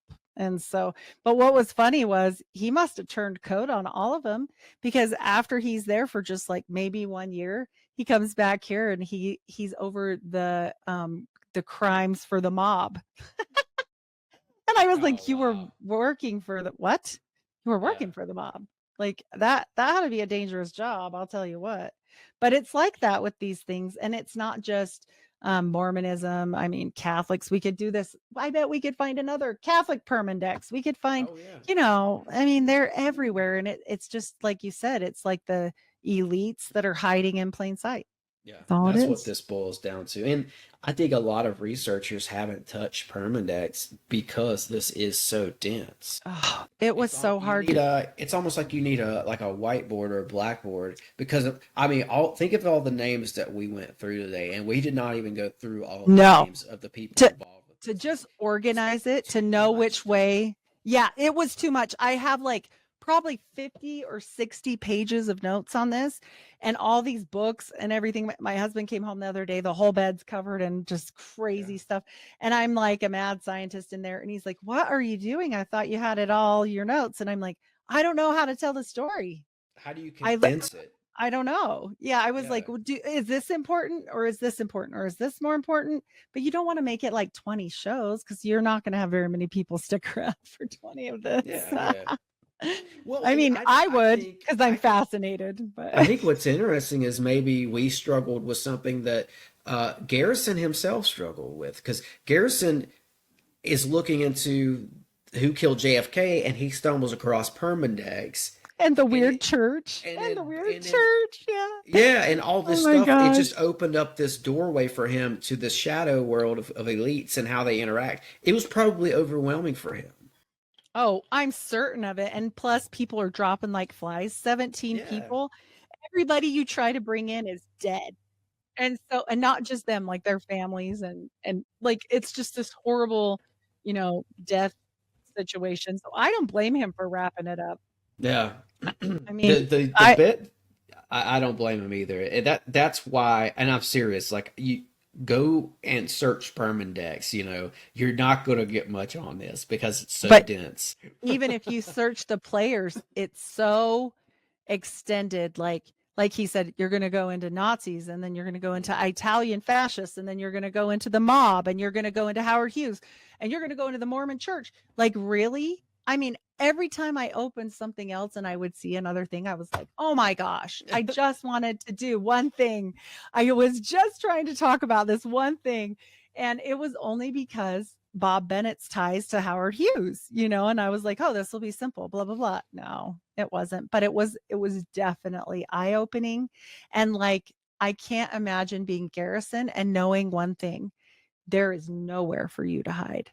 So for him to prosecute Clay Shaw anyway, I'm sorry, he had some balls of steel. Like, I don't know that I could have done it. I'd have been terrified. You can't go relocate to anywhere. They're everywhere. Every country. And so Garrison, I just thought about something. Garrison was talking to this editor of Ramparts magazine. And Garrison, I think, told him that he had the suspects in the JFK assassination narrowed down to characters within the aerospace world. So I love that connection because that's what gets us into, and it kind of helps explain how we got to UFOs. and believe me. Well, and then you get right back to the Oswald thing. They have the UFO files. Apparently, if Nixon handed it all over, aerospace is who knows the truth about UFOs. It's not the government. Right. And then you get back to the seance of the 9 and you go, well, this poor sucker, he was just surrounded. Oswald, I actually have a lot of sadness for Oswald because I think everybody in the world knows he didn't do it. B, there's no magic bullet. And C, he's literally, from every person that he was around, even speculating his parents were involved in it. They literally said that. Oswald could have done it. I think he was trained to do assassinations, but I think he was there to take the fall probably. I mean, when you look at his activities in the school book depository, he was standing on the second floor, not sweating, not, just calm as a cucumber right after the shots rang out. But there was somebody in the elevator, apparently. So, somebody may have been up there and taken a shot, but it wasn't. I don't think it was Oswald. I agree with you. No, and I mean, he was doing what he needed to do, I guess, for his job. But at the end of the day, like, it is weird, too, because then you brought up the depository, and who owned the depository? We get back to that. Exactly. And then you get into what happened to Bird's son and his family. And that's a whole rabbit hole because it was so weird. They just found him like he was lost and they couldn't find him for weeks because he was going to go give a talk on all this to a reporter. And he's just found dead in a different pair of clothes, emaciated and looking like he'd been like a prisoner of war. Was that bird's son? Son. Yeah, son. that was the bird who went to Antarctica's son. Yes. Right. Yes. So the bird, and the other bird is his cousin. The bird who owns the school book depository is Admiral the cousin from Antarctica's cousin. Yes. But isn't that weird? But and it's in Texas. He owns a building in Texas, and they're in the aerospace world and all this. So it's just and he came back and said what about that second time when he took his son? He took that son with him when they came haul and tell back and said, "We got to get out of there, right? Like there's aliens. They're chasing us." And he told some reporter off the cuff like all this crazy stuff, and then they shut him up and put him away. And he was smart. He left little like things all over the place so he could kind of protect himself. Right? Yeah. There's still like he has documents out there probably that haven't been discovered yet. They're in somebody's attic. But this goes back to that Operation High Jump I was talking about, which is not declassified still. That's what there's something there they don't want us to know about, and it seems like it has to do with UFOs. I mean, the whole bird Antarctica thing is fascinating.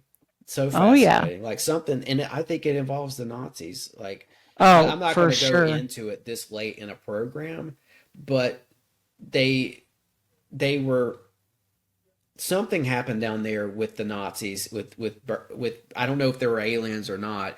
That seems to be something like that happening when you really look at it. But like when Byrd went down to Antarctica and when they descended on Antarctica, they landed everywhere but where the Nazis had established a base. It's almost like they landed and were in a position to surround the Nazi base.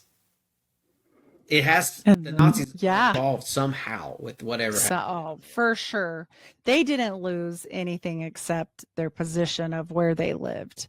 And I'm not convinced that Hitler deceased the way they said either. It's just it's just this UFO component to this that's super interesting. I mean, this has been polarized to the max, this UFO stuff, so it's hard to get to the truth. But like the Nazis, I believe they were developing anti-gravity, but it's not what people think. I don't think they necessarily were building UFOs, but they got an object to lift off the ground, and we don't know how much further they got from that. But like if Hans Kammler survived, if he was, which I think he did, if he was able to make it to South America, and if he was able to get black budget funding from Argentinian President Juan Perón, I think he could have developed a UFO probably sometime. Oh, for sure.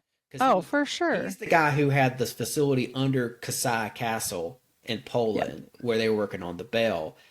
Kammler's this massive mystery. He was over the Nazis' like secret weapons program. Nobody knows what happened to him. He didn't die. He went somewhere. He's like Enoch. He translated. Yeah. He's like gone. Yeah. No, it's wild. It's like a big rabbit hole. Well, if anybody would have been able to build or construct something UFO-like, it would have been Kammler, because he was already working on it. He was able to get stuff lifted off the ground.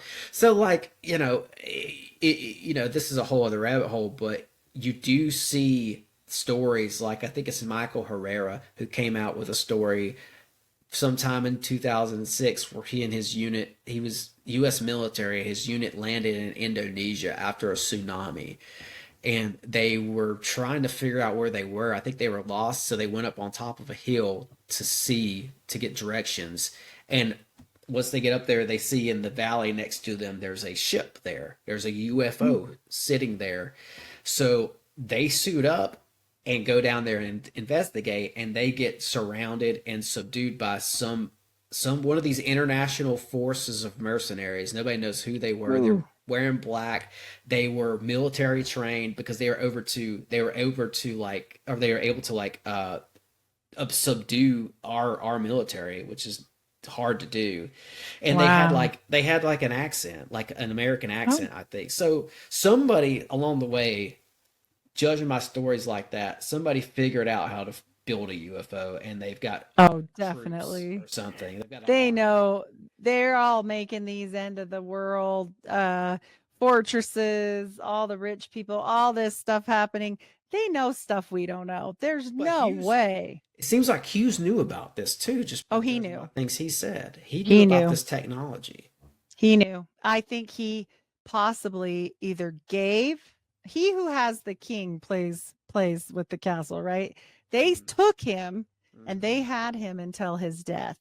What they gleaned from that, I don't know, but I do know the Mormon Church loves to talk about their keys and that they have the true form of masonry and that they have the key and you know, they've never been able to flex on the Catholic Church as much as I've seen them flex lately. And I think that they're putting their cards. I think everybody knows time is going fast and everybody's putting out their cards. I think it's time to look at the hands, right? Like everybody's ready. It's time to show your cards. And I think it's a freaking wild ride. And I think the stuff that we get to see as just small people watching is nothing to what the game really is. Just like how Canada just flexed back on us with Mexico. And what did Trump do? He had to stop those tariffs for them. So I'm just saying this game isn't quite what it seems to be. No, it's not. It's not. No. Like we're just living in an age of discovery where we're getting these little glimpses into how things really run. And if you guys were unsure of Tesla's sheer capability, he got arrested for making an earthquake. So that's right. I mean, we're not talking about he knew how to lift a cup from here to there. We're talking about some serious business. Yeah. And so the one lovely thing I think about Tesla is well, he was horribly underrated. And I mean, I think that was purposeful on his end. I think he was sick of everyone after they screwed him over enough. But also he was really altruistic with what he wanted to do. And I do think that's why he just gave up. But when he would talk to people about like developing your senses or whatever, you know, to make yourself better or higher power type thing, they would say, well, how do I do this faster? Go walk an old person in their wheelchair, go push them, stuff like that. Like it's all goes back to what God says, what love one another. So it's just so hard for us to figure it out, but like not all of us, but I'm just saying.